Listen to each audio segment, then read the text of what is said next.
Okay, so welcome back to another episode of Banking Without Borders. Today we're going to be talking about Revolut credit cards. We're going to look at where these are available, what are the benefits of Revolut credit cards and how they differ from other credit cards on the market, and then we'll look at what countries can expect Revolut credit cards in the future. And that's something that I should really mention early on in this episode. So even if you have access to Revolut and you have a debit card, that doesn't necessarily mean you're going to be able to get a credit card. But I can guarantee you this, that given how profitable credit cards are for banks and financial institutions, they will be coming to your market very soon. So currently, Revolut credit cards, they're only available in selected markets: Ireland, Poland, Lithuania, and Spain.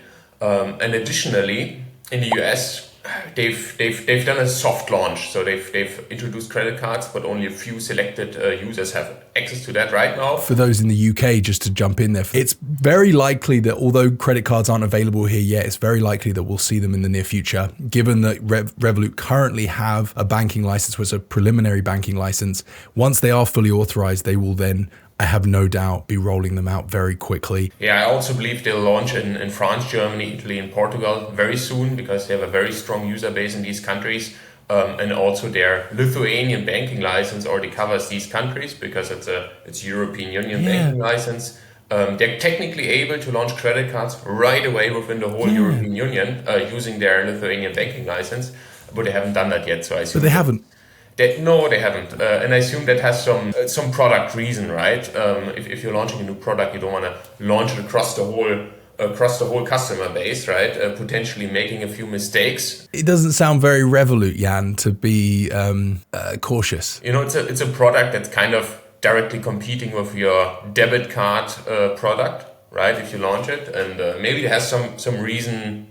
Yeah, maybe that's one of the reasons here. Credit cards from Revolut, they allow you to pay purchases above 50 euros in installments. So you can choose on whether you want to pay off your purchase in 3, 6, 9, or 12 months. You could also pay it off directly, and then there's a 0% interest period for it depends on the country, between 2 and 3 months after the purchase. You don't have to pay any interest for it. And that's, it sounds attractive at first, but Johnny, you mentioned last time we had a brief chat about it, that period can be much longer with different credit cards, right? Yes. Yeah, much longer. In the UK, at least, I can't speak to the European Union, but in the UK, it's as much as 24 to 25 months. And banks and credit card providers use this as a means of incentivizing you to sign up so you can move balances across. So Revolut's 2 to 3 monthly period of interest-free is probably not going to entice someone that might be carrying debt and looking to offload it onto another credit card. And that might not be what they want. They might not want to have to carry all that extra debt just to get someone to sign up. What about the cashback on these, Jan? Because cashback is a word that isn't often associated with Revolut anymore, but the Polish credit card earns cashback. Yeah, it's very interesting. So from those 4 markets, Poland is the only country where Revolut credit card users are earning cashbacks cashback instead of RevPoints. 1% cashback for the first 3 months, but that's capped at 2,000 zloty. Then afterwards you're earning 0.1% ongoing. So it's not really attractive, to be honest. Yeah, I definitely recommend Polish users to compare Revolut credit cards with other credit cards on the market. It might offer more attractive cashback. And in Spain, Ireland, and Lithuania, credit card users, they benefit from an increased amount of RevPoints they can earn. And that's up to 2 times as much. So as an example, metal users in these countries, instead of earning 1 RevPoint for every 2 euros spent, they'd be earning 1 RevPoint for every euro they spent. And that can be quite attractive. Yeah, considering that you don't have to pay a fee or a premium to get the credit card. So you're just switching the card that you happen to tap and making sure that you're paying it back and not treating it like a debit card. And you earn double points. That's attractive. Standard users don't earn any extra rev points for using a credit card or a debit card. What I'd be curious to know, Jan, is how these work for international spending. Essentially, it's this, you're going to get the exact same exchange rate that you would get with your normal plan type. So if you're with standard, I believe it's the first 1,000 euros that you can convert for free, right? Still using the Revolut exchange rate, which is not the mid-market rate. And after that, 1% fee applies. and that's going to be the same with the credit card. So it really depends on the plan type you subscribe to, but you can use the credit card for international spending, and it's quite attractive. It might not be as attractive as Yonder or the other options that offer unlimited fee-free international spending, but it's still pretty good. Are these credit cards worthwhile to someone that's not already inside the Revolut ecosystem, Jan? I guess it really depends on what other options are available, right? If you live in the UK, for example, let's say Revolut would launch there are plenty of other free credit cards that have at least the same amount of benefits or even better benefits. So in that case, probably it doesn't make sense. But if you're in a market where there is not a lot of credit cards available, you might as well consider it, especially because it's free, right? And if you need a credit card, I mean, there are plenty of good reasons to have a credit card in general, right? In case you're hiring cars regularly, you might benefit from it. It's much easier to hire a car with a credit card than it is with a debit card, speaking from experience. The same with booking hotels, right? Instead of leaving a deposit at the reception, you can just pay by credit card, and they'll charge you in case you make a mess in the room or whatever they need it for. But from a rewards perspective, Jan, I mean, if we look across the UK, the options, there are so many now.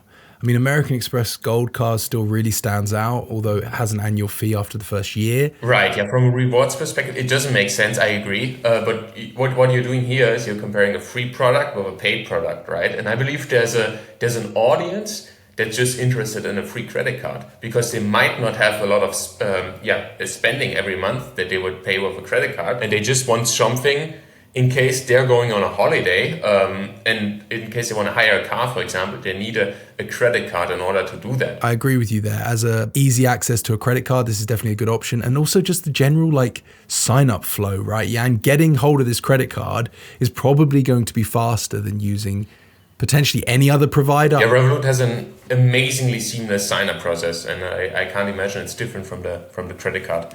So it's going to be really easy, especially if you're already Revolut user. You might as well just only have a few extra steps within the app you have to take in order to get that credit card. So for those that already exist inside the Revolut ecosystem, particularly metal users, this is, I'd say, very compelling. For those outside of the ecosystem, if you're someone that's possibly looking for a credit card for the first time, or you just have a small amount of expenditure each month and maybe you'd like to use a credit card internationally, this is still very compelling. If you're someone that's a points hacker, possibly spending a couple £1,000s each month, whether or not you're in the Revolut ecosystem already, I don't think it matters. This is not for you. I don't believe it is.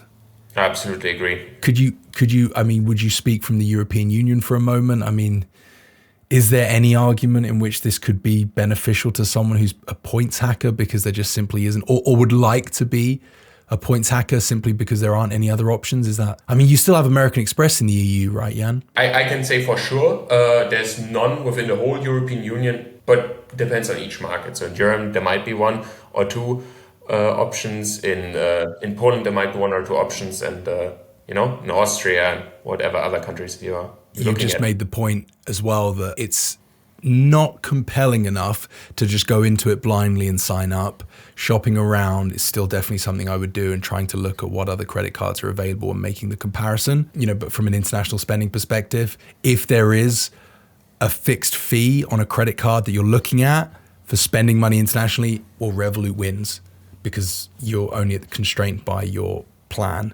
And 1,000, for example, with the standard 1,000 euros of fee-free currency exchange per month or fee-free spending per month internationally is pretty good. It's still not compelling enough to just go into it blindly. You should always shop around, of course, but in this case as well, don't just think, okay, the Revolut credit card sounds fantastic. There can't be anything better than it, because there possibly might be. Before we finish up, maybe some general recommendation. If you're thinking about getting a credit card, please make sure to always pay it off in full at the end of every month or whatever period you agree to, because afterwards there's a huge interest rate that could apply, making your purchases much more expensive. And another recommendation, don't use your credit card to withdraw money from an ATM, because that's considered a cash advance. You're essentially lending yourself money from the bank, and there's also a high fee that applies. And with Revolut, it depends on the country. 2% in Ireland, 5.99% in other countries. Yeah, terrible idea to do that in general. So please, keep that in mind.